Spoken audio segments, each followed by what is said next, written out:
এই পৃথিবীর সর্বপ্রথম গুনাহ কি ছিল এবং সর্বপ্রথম গুনাহগার কে ছিল? এই প্রশ্নটির উত্তরে অধিকাংশ মানুষই বলবে যে সর্বপ্রথম গুনাহ আজাজিল তথা ইবলিস শয়তান করেছিল। সিজদা করতে অস্বীকৃতি জানিয়েছিল এবং সে বলেছিল, আমি আদম থেকে মর্যাদায় শ্রেষ্ঠ, কারণ আমাকে আগুন দ্বারা সৃষ্টি করা হয়েছে আর আদমকে সামান্য মাটি দিয়ে সৃষ্টি করা হয়েছে। অর্থাৎ এই পৃথিবীর সর্বপ্রথম গুনাহ অহংকার বা দাম্ভিকতার ছিল, যা আজাজিলকে ইবলিস শয়তানে পরিণত করেছিল। সর্বপ্রথম যে ব্যক্তি গুনাহ করেছিল তার ব্যাপারে খুব কম সংখ্যক মানুষই জানে। আসলে হযরত আদম আলাইহিসসালাম এই পৃথিবীতে আগমন করার পর তারও এক ছেলে তার অন্য এক ছেলেকে হত্যা করার মধ্য দিয়ে পৃথিবীর সর্বপ্রথম গুনাহ করেছিল। এই হত্যাকারী কে ছিল এবং এই হত্যাকাণ্ড কেন ঘটেছিল এবং নিরপরাধ নিহত মানুষটি কে ছিলেন, এই ভিডিওতে আমরা বিস্তারিত ঘটনা আলোচনা করার চেষ্টা করব ইনশাআল্লাহ।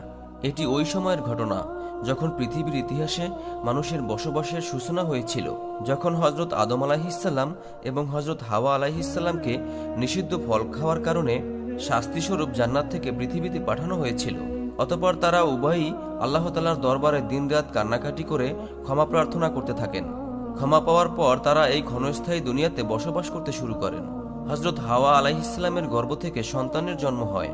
তখনকার সন্তানের জন্ম একটি বিশেষ পদ্ধতিতে হতো। যখনই হযরত হাওয়া আলাইহিসসালাম গর্ভবতী হতেন তখনই যমজ সন্তানের জন্ম দিতেন, যাদের মধ্যে একজন ছেলে এবং অপরজন মেয়ে হতো।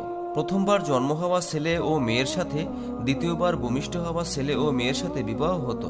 আর একসাথে জন্ম হওয়া দুই সন্তানের মধ্যে বিয়ে শাদী তখনকার শরিয়াতে সম্পূর্ণ হারাম ছিল। হযরত আদম আলাইহিসসালামের সন্তানের মধ্য থেকে দুইজন ছেলে ছিল, যাদের নাম হাবিল ও কাবিল। কাবিলের সাথে জন্ম হওয়া মেয়ের নাম ছিল আকলিমা এবং হাবিলের সাথে জন্ম হওয়া মেয়ের নাম ছিল লিউদা।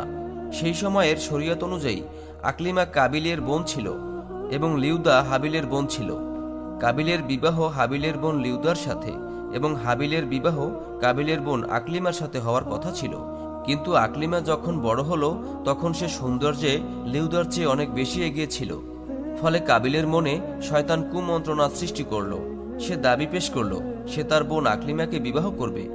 যদিও কাবিল শরিয়তের বিধান সম্পর্কে অবগত ছিল, তথাপি সে তার নিজের জেদ ও চাহিদার উপর অবিচল রইল।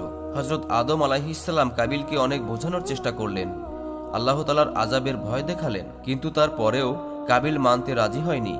হযরত আদম আলাইহিসসালাম উভয়ের মধ্যে ফয়সালার এই পদ্ধতি অনুসরণ করলেন।